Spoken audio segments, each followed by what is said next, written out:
How to increase PHP's post max size value, using CloudLinux's Selector and DirectAdmin. We assume you have already logged into your DirectAdmin account. Go to the Extra Features section, and click Select PHP version.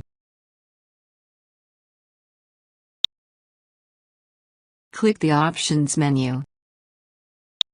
If this Options page shows the warning message, related to the PHP native version, change the PHP version to the non-native version from here. Scroll down.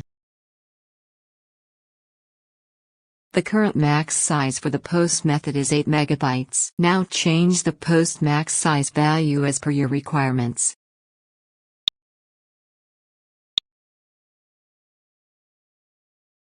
Success!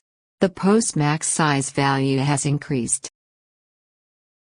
This is the end of the tutorial. Thank you for watching.